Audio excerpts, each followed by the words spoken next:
George Parr, you are an investment banker. I am, yes. Yes. And as such, you have your fingers right on the pulse of the financial market. Yeah, very much so, yes. And during the summer, there's been a great deal of turbulence and volatility in the market, yes. Tremendous, yes, tremendous. Yes, and what has caused that? Well, you have to remember two things about the market. One is that they are made up of very sharp and sophisticated people who, these are the greatest brains in the world. And the second thing you have to remember is that the financial markets, to use the common phrase, are driven by sentiment. What does that mean? What does that mean? Well, things, let's say, are just going along as normal in the market, and then, suddenly, out of the blue, one of these very sharp and sophisticated people says, "My God, something awful's going to happen! We've lost everything! Oh, my God, what are we going to do? What are we going to do? Shall I jump out of the window? Shall I jump out of the window? Exactly, let's all jump out of the window! Oh, sell! We've lost a sell! Yes. Precisely. Yes. And then a few days later, this same sophisticated person says, "You know, I think things are going rather well." And everybody says, I agree with you. You know, I think we're rich. We're rich. Yes. We're rich. Yes. Buy. Buy, yes. Yes, and that's what we call market sentiment. Yes. Surely we are exaggerating just a bit, aren't we? Well, I don't know. I mean, in August, in the middle of August this year, when the market absolutely plunged in London, a well-known city firm, State Street Global Markets, issued a statement in which it said, and I quote, "Market participants don't know whether to buy on the rumour and sell on the news, do the opposite, do both, or do neither, depending on which way the wind is blowing," unquote.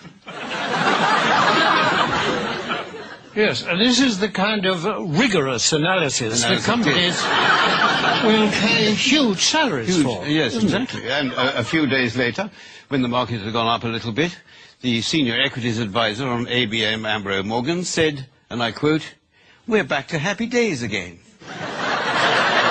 Well, no price is too high for that kind of mature wisdom, certainly. Is it? This sort of people are paid millions of pounds in bonuses. Yes, of course.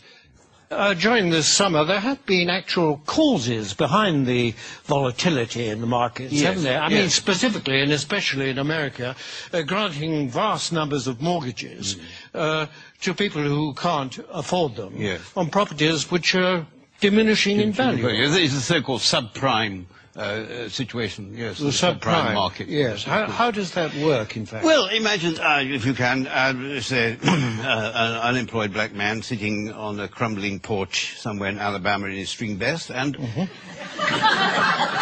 chap comes along and said, "Would you like to buy this house before it falls down? And why do you let me lend you the money?" And is this chap who says this, is he a banker? Oh, no. He's a mortgage salesman. His income depends entirely on the number of mortgages that he can arrange. So his judgment to arrange mortgages is completely objective? Completely objective, yes, absolutely. Yes. And what happens next? Well, then this debt, this mortgage, is taken, bought by a bank and packaged together on Wall Street with a lot of other similar debts. Without going into much detail about what is actually... Without going into any detail, no, it's far too boring. And so this is put into a package of debt, and then it's moved on to Wall Street, and it's extraordinary what happens then, that somehow this package of dodgy debts stops being a package of dodgy debts and starts being what we call a structured investment vehicle. An SIV? An SIV, exactly, yes. Yes, I see. And then someone like you comes along and buys it. I buy it, yes, and then I will ring up, I don't know, somebody in Tokyo and say, "Look, I've got this package, do you want to buy it?"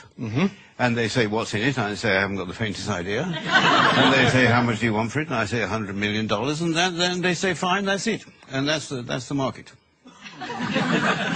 And presumably this package, I mean, that kind of thing can happen several times to the same package. Possibly, yes. And every time it does, of course, then you, or someone like you, will get a fee and a markup. And a profit, yes. And so well, you can't expect us to do it for nothing. It's hard work being in view of the fact that in these packages is a lot of dodgy debt, what is it about it that attracts the financial, risk takers? Yes, well, because these hedge funds, as they're called, which specialize in these debts, they all have very good names. You mean they're responsible companies? No, I don't know. It's nothing to do with their reputation. They have actually very, very good names. The names they think up for them are very good. I'll give you an example.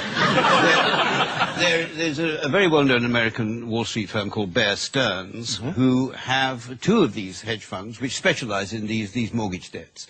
And they lost so much money, lost so much of its value, that Bear Stearns announced that they would have to put in $3.2 billion into one of the funds to try and keep it afloat. $3.2 billion? 3.2 billion, yes. And even then they said the investors couldn't get any money out of it and they were going to let the other fund go. But one of these funds was called the High Grade Structured Credit Strategies Fund, and the other was called the High Grade Structured Credit Enhanced Leverage Fund. Well, that sounds very good. That's good, isn't it? It sounds very trustworthy. Actually, this is the magic of the market. What started off as lending a few $1,000s to an unemployed black man in a string vest has become a high-grade structured credit enhanced leverage fund. I like the sound of it. It is good. It sounds very trustworthy. I mean, it's got good words in it. It's got words like high. High is good. High is good. Yes. Better than low, anyway, isn't it? Yes, absolutely. And structured is another good word. Very good. Enhanced. I love enhanced. Enhanced is very good. I mean, I'd buy anything if it said enhanced. Absolutely, yes. Yes. It might have been different if it said the unemployed black man in the string vest fund, but yes, because then alarm bells might start to ring. But despite these very plausible names, surely the reality is that the people that lent all this money have been incredibly stupid. Oh, no. The reality is that what was stupid is, at some point, somebody asked how much money these houses were actually worth. I mean, if they hadn't bothered to ask that question, then everything would have gone on as perfectly normal. But unfortunately, they did. I see, but now, you see, people are saying the crisis is likely to turn into a financial meltdown. I mean, can that be avoided? It can be avoided, provided that governments and central banks give us, the financial speculators, back the money that we've lost. But isn't that rewarding greed and stupidity? No. It's rewarding what the Prime Minister Gordon Brown called the ingenuity of the markets. That you see, and we don't want this money to spend on ourselves. We want this money just to go into the market so that we can carry on borrowing and lending money as if nothing had happened without thinking too much about it. Yes, but if the worst came to the worst and you didn't get this money, what then? Well, then there'd be another market crash, and then I would say to you what people like me always say, that it's not us that will suffer, it's your pension fund. Thank you very much, George Parr. A pleasure.